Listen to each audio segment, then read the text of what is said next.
Bonjour, bonjour à toutes et à tous, c'est Smart Impact, l'émission de la transition écologique et de la responsabilité sociale, sociétale et environnementale des entreprises. Voici le sommaire. Qui innove le plus dans le monde et en Europe pour créer les plastiques de demain? La France est en bonne place, vous le verrez juste après ces titres. Les investissements mondiaux dans les entreprises tech et climat en forte hausse depuis le début de l'année. Ce sera le thème de notre débat tout à l'heure. Et puis dans Smart Ideas, vous découvrirez Save Dany, c'est une application pour sensibiliser les salariés aux risques professionnels et à l'environnement. Plastique, tech et climat, risques professionnels. 3 thèmes, 30 minutes pour les développer. C'est Smart Impact.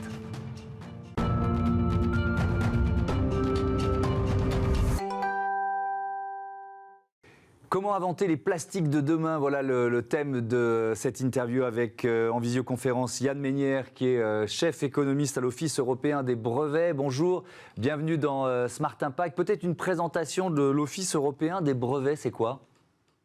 Bonjour et merci pour l'invitation. L'Office européen des brevets offre une voie centralisée de dépôt de brevets pour l'ensemble de l'Europe, ce qui inclut l'Union européenne, mais plus, en fait, on a 38 États membres et on travaille également avec des offices dans le reste du monde.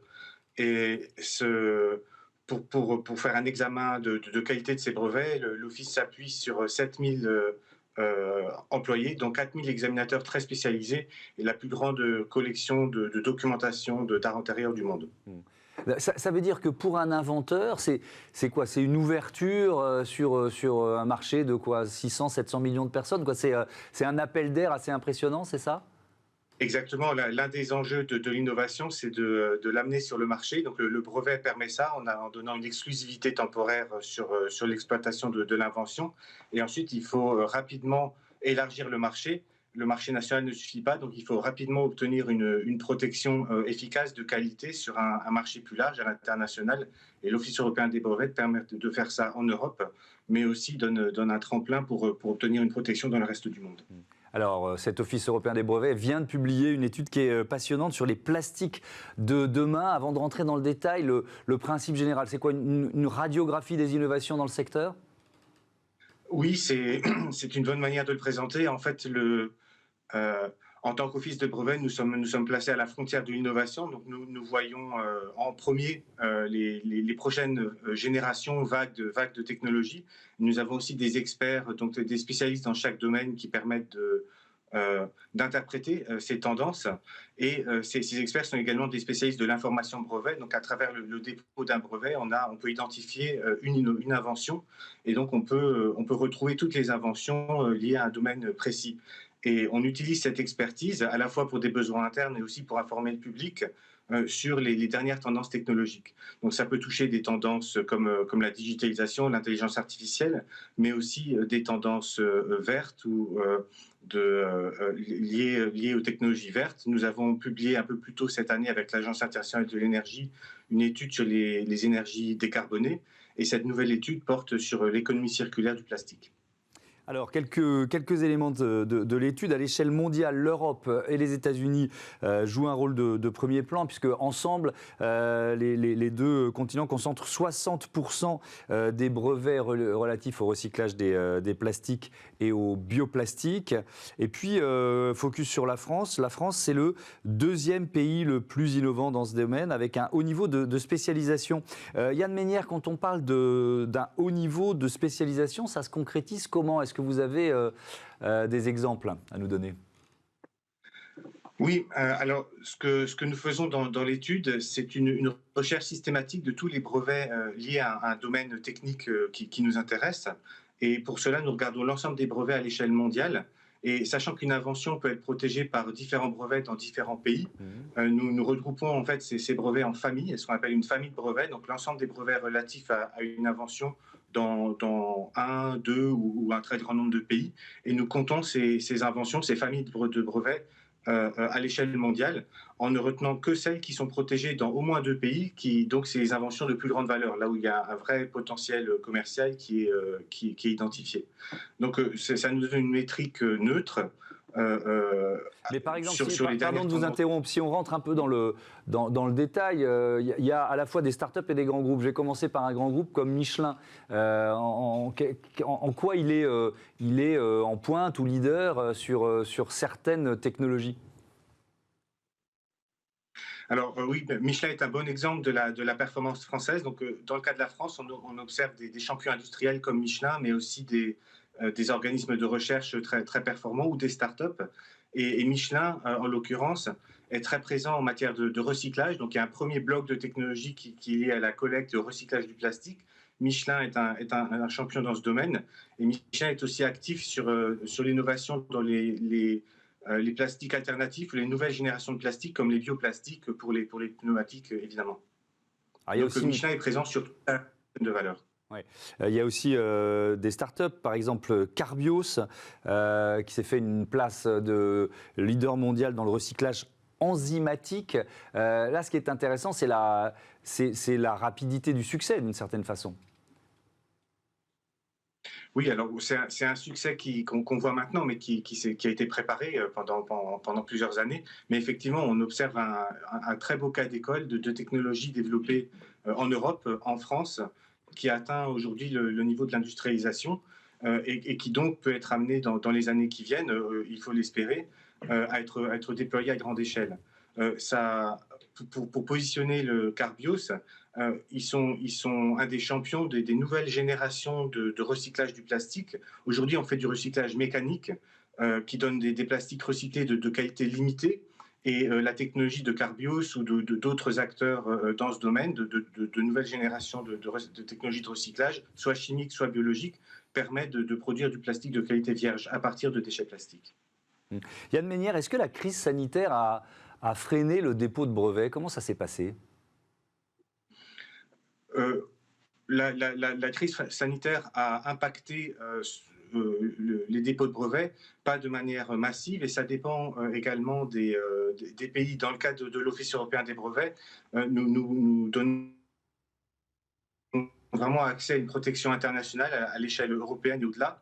Donc c'est souvent les brevets les inventions les plus critiques, les plus importantes. On a observé un léger tassement l'année dernière, mais la tendance à l'innovation reste robuste. Et c'est une tendance de fond structurelle. L'innovation, les inventions jouent un rôle de plus en plus important dans l'économie, dans l'industrie. On l'observe sur le long terme et ça va continuer. Oui, et puis alors on le voit ici quotidiennement dans cette émission, les enjeux environnementaux, les enjeux de transition écologique, évidemment, c'est un accélérateur d'innovation. Quel rôle joue la recherche fondamentale et quelle place a la France dans ce domaine? Alors, ça va. Évidemment, la recherche fondamentale est une source majeure d'innovation pour l'industrie, tout particulièrement dans certains secteurs. Et c'est particulièrement intéressant dans le cadre de notre étude sur les plastiques, parce on a identifié plusieurs catégories de technologies, le recyclage d'un côté, les plastiques, les nouvelles formes de plastique de l'autre. Et dans le recyclage, par exemple, on a des technologies employées aujourd'hui qui sont l'état de l'art, où il y a assez peu de recherche fondamentale. Mais on parlait tout à l'heure de Carbios et de ces nouvelles générations de technologies de recyclage biologique et chimique. Et là, on observe beaucoup de recherche fondamentale, de l'ordre de 20 ou 30% des brevets selon les segments. Et la France est très présente dans ce domaine-là, avec des acteurs comme le CNRS, par exemple. Oui, notamment, alors je voyais ce classement dans votre étude sur les bioplastiques. Le CNRS est en deuxième position, juste derrière l'Université de Californie et devant le MIT. Donc, c'est vraiment un fer de lance. Après, la problématique, c'est de passer à l'échelle. Donc, c'est de transformer une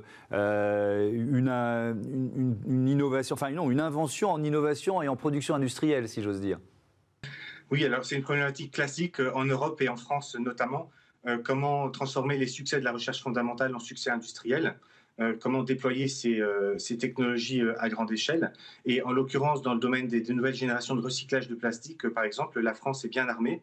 Nous avons une recherche fondamentale très performante, des grands groupes industriels, mais aussi des startups comme Carbios qui commencent à industrialiser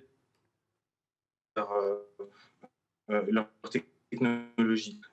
Quand on compare déposés par les startups équivalentes aux États-Unis, on voit qu'il y a encore un retard en Europe, 4 fois moins de brevets déposés par les startups européennes, et donc il reste encore du travail à faire. Et cela vaut pour les technologies de recyclage comme celle de Carbios, mais aussi pour les technologies alternatives de plastique, comme les vitrimères par exemple, une très belle technologie de plastique auto-réparant qui a été inventée en Europe, les brevets et en France. Les brevets fondamentaux viennent d'Europe, mais on voit que les brevets d'application industrielle sont surtout déposés au Japon aujourd'hui. Donc il y a encore du progrès à faire dans ce domaine-là. Merci beaucoup Yann Meinière d'être venu nous présenter une partie des résultats de cette étude de l'Office européen des brevets. On passe à notre débat tout de suite sur les investissements dans les entreprises tech et climat.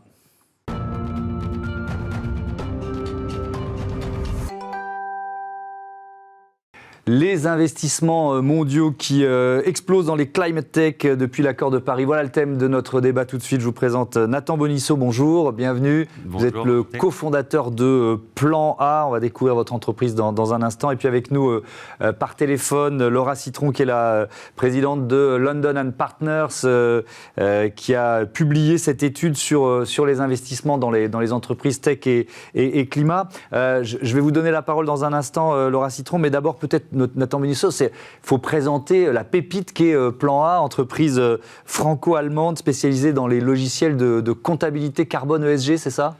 Tout à fait. Tout d'abord, merci beaucoup de me recevoir ici sur le plateau. Je m'appelle Nathan Bonisso et on a fondé une compagnie, nous sommes plusieurs bien sûr, qui automatise les bilans carbone des compagnies. Et on aide les compagnies de toute taille, de toute industrie, à d'abord mesurer et ensuite bien sûr réduire et optimiser leurs émissions carbone et leur performance ESG. Et ça, c'est à quel point il y a de la spécialisation? Est-ce que c'est la même logique pour une entreprise du BTP, une entreprise du retail? Comment vous adaptez vos logiciels et votre plateforme à chaque entreprise, à chaque secteur? Très bonne question. Alors, bien évidemment, nous sommes dans un secteur qui se développe énormément. Les méthodologies avancent pour devenir de plus en plus précises selon l'industrie, selon la verticale dont on parle. Et bien évidemment, une compagnie qui construit des bâtiments n'est pas la même qu'une entreprise de production et les postes d'émission ne sont pas les mêmes. Et donc du coup, nous travaillons vraiment au cas par cas à développer des méthodologies et des outils automatiques qui permettent à chacune de ces industries de vraiment capturer leurs émissions carbone. Scope 1, 2 et 3, on aura l'occasion peut-être de plonger là-dedans un peu plus profondément. Et vous venez de lever 10 millions de dollars 6 mois après une première levée. Donc on est en plein dans la thématique de l'étude publiée par London & Partners, Laura Citron. C'est London & Partners, l'agence de développement économique de la mairie de Londres, qui avait été créée par Boris Johnson quand il était maire en 2011. Cette étude, vous la publiez avec Dealroom.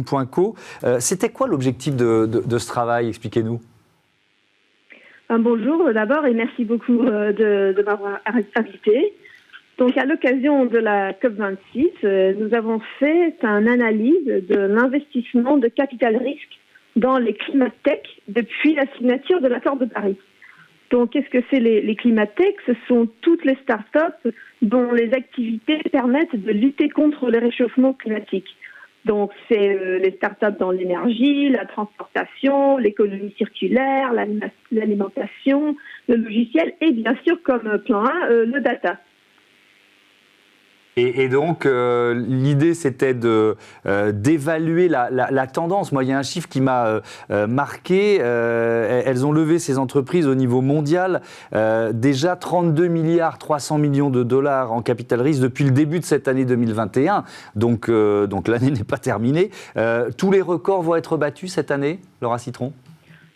Ah oui, tous les records vont être battus. Et ce qui est vraiment intéressant, c'est qu'on voit que la France est un secteur climat-tech en pleine croissance, vraiment florissante. Depuis 2016, il y a eu 3,7 milliards de dollars de financement.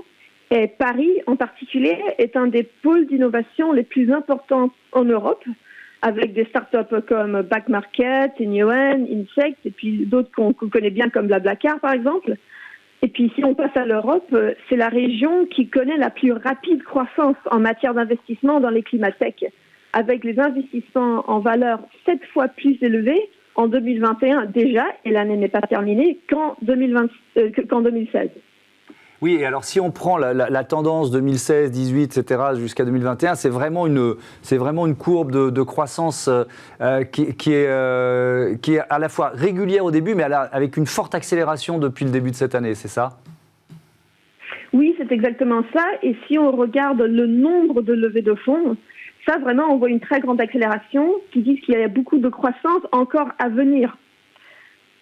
Oui, et puis alors vous l'avez dit, hein, je vais donner le classement pays par pays. Les États-Unis en tête, 48 milliards de dollars. La Chine, c'est 18,6 milliards. La Suède, 5,8. Le Royaume-Uni, 4,3 milliards de dollars. La France, vous l'avez dit, arrive en 5e position, 3,7 milliards de dollars levés depuis 2016. Et l'Allemagne, juste derrière, 2,7 milliards de dollars. Nathan Bonisson, vous faites partie de ces entreprises qui bénéficient de ce fort levier d'investissement, avec donc cette levée de fonds de 10 millions de dollars qui vient d'être bouclée, hein, c'est tout récent. Qu'est-ce que ça représente pour vous ? Ça représente un défi, vraiment. On a reçu, comme vous l'avez dit, on a fermé un tour de table à 10 millions avec des fonds français, des fonds allemands, des fonds aussi hollandais. Oui. Donc on est vraiment sur cet écosystème qui se développe très très rapidement et qui est très poreux également. Et pour nous, ce que ça représente en tant que compagnie, c'est que nous avons l'opportunité d'investir dans nos équipes de développement, dans nos équipes de bilan carbone, de décarbonation. Et cela nous permet de servir, comme je vous expliquais, de plus en plus de verticales, de plus en plus d'industries, et d'accélérer réellement ou de participer à l'accélération de la conscience carbone au niveau des entreprises. C'est-à-dire qu'à une époque où, en 2016, par exemple, les compagnies envisager le développement durable ou cette transition écologique sous un angle en général de marketing ou sous un angle en général de l'innovation peut-être. Aujourd'hui, nous sommes dans l'intégration de cette transition écologique vraiment au cœur des métiers et au cœur des compagnies et de leur façon de fonctionner. Et ce sera la même chose pour nous, et c'est ce que nous, on essaye de développer, des outils qui permettent d'intégrer ça dans les opérations. Oui, ce qui est intéressant, c'est que c'est pas seulement réduire son impact, c'est souvent réinventer un modèle. Et pour ça, il faut connaître son bilan carbone, il faut savoir sur quel levier on va être le plus efficace pour évoluer. Tout à fait. Et on a beau jeu, en quelque sorte, de dire que toutes les compagnies devraient être neutres en carbone, ou même encore mieux. Ce qu'il faut savoir, c'est que ce n'est pas si facile d'abord comprendre où sont les émissions à l'intérieur d'une compagnie, à l'intérieur des opérations d'une compagnie. Et c'est ensuite un autre défi de faire des réductions de carbone, d'améliorer des processus. C'est pas seulement du carbone, c'est pas seulement du climat, c'est également des performances sociales, des performances de gouvernance. C'est un tout. Tout en respectant certaines logiques de marché, de continuer à la croissance. Il y a encore de la compétition, bien évidemment. Donc, il faut réussir à intégrer ces changements et les transformer en avantage pour son business, pour sa compagnie, plutôt que le prendre comme une réduction des possibilités qui s'offrent à une compagnie.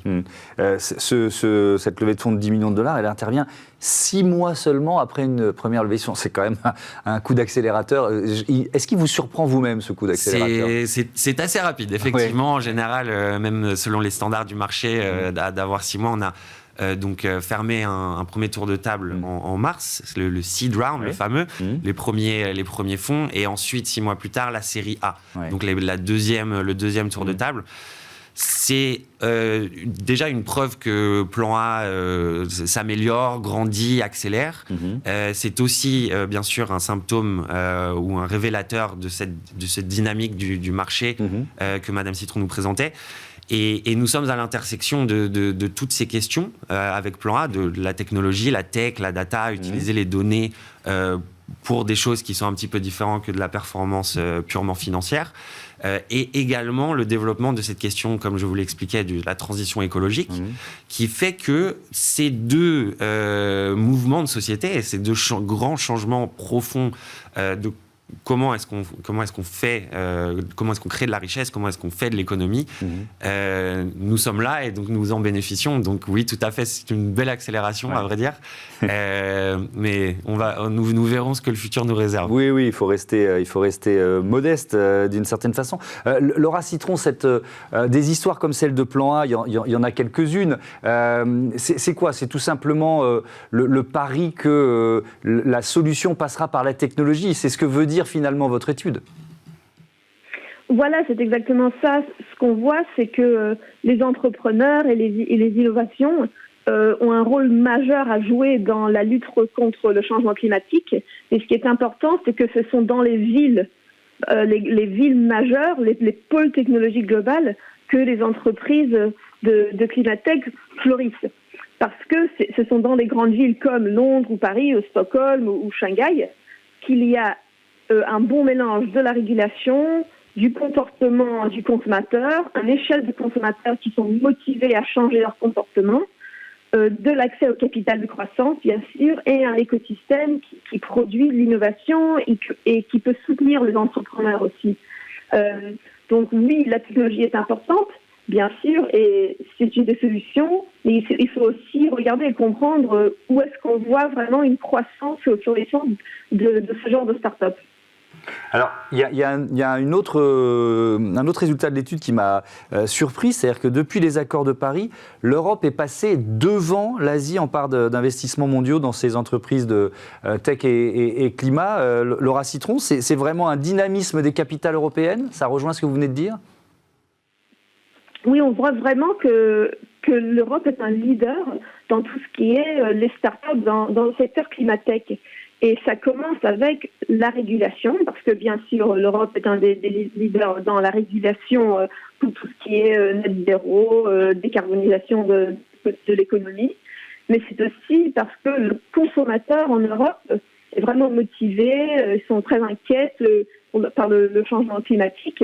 Donc, on voit aussi que les genres de plateformes qui sont pour les consommateurs, par exemple à Londres, Olio, qui est dans l'économie circulaire, ou Depop, ou en France, des business comme Blablacar ou Insect, on trouve vraiment un consommateur qui est prêt à adopter ces nouvelles technologies. Et ça aussi, je crois que ça contribue beaucoup à la croissance qu'on voit dans le secteur climatique en Europe. Merci beaucoup, merci Laura Citron, merci Nathan Bonisso et bon vent à Plan A, voilà, qui est lancé dans une très belle aventure. On passe à Smart Ideas, on parle risque professionnel. Smart Ideas avec BNP Paribas, découvrez des entreprises à impact positif.